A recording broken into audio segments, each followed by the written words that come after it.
much of our political dialogue, it seems to me, liberals have been those who wanted to spend more money, while conservatives have been those who wanted to pretend that all problems would solve themselves, and everybody's been put in a category. He's either a liberal or he's a conservative. Emerson once wrote that conservatism makes no poetry, breathes no prayer, has no invention, and it is all memory. While reform, he wrote, has no gratitude, no prudence, and no husbandry. But the times are too difficult, and our needs are too great for such restricted visions. There is nothing liberal about a constant expansion of the federal government, stripping the citizens of their public power, the right to share in the government of affairs that was the founding purpose of this nation.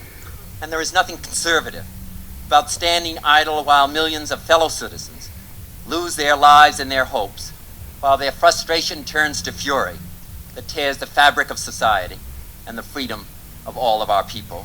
What the new politics is and what it must be and what must be recognized in this country, in the last analysis, is a reaffirmation of the best within our great political traditions. Compassion for those who suffer, determination to right our wrongs within our nation, and a willingness to think, and as Abraham Lincoln said, to think and act anew, free from old concepts and false illusions. That is the kind of politics, that is the kind of leadership the American people, I believe, want this year.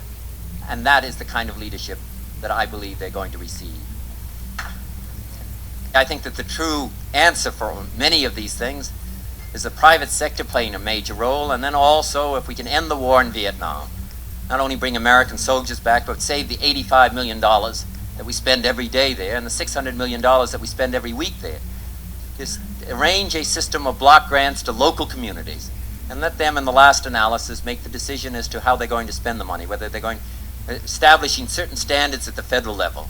But let them make the decision whether they're going to put the money in the field of transportation and job development, hospitals, or whatever they decide at the local level. Let them take the local responsibility. Obviously, there will be mistakes made, but obviously also the philosophy that we have at the moment and the programs that we have at the present time have not been all successful. Major efforts so that people themselves, that's how this country is developed.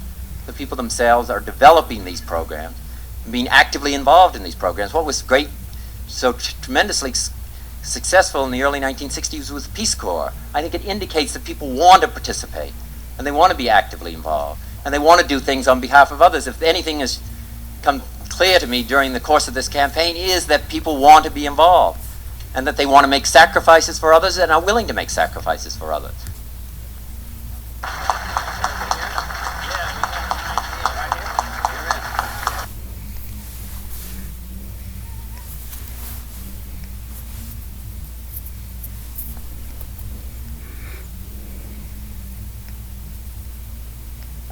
I will return to being unruthless if I lose in Oregon.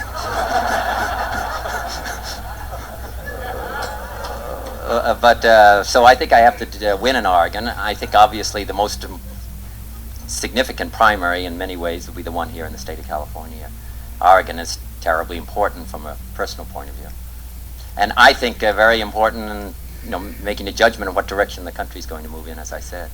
If I get beaten there, I think that Vice President Humphrey's chances of winning the nomination will be greatly enhanced. The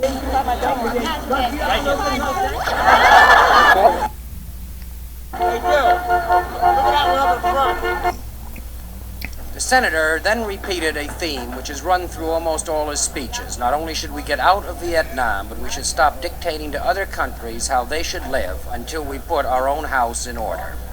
Roland Post for Eyewitness News with the Kennedy campaign in San Francisco.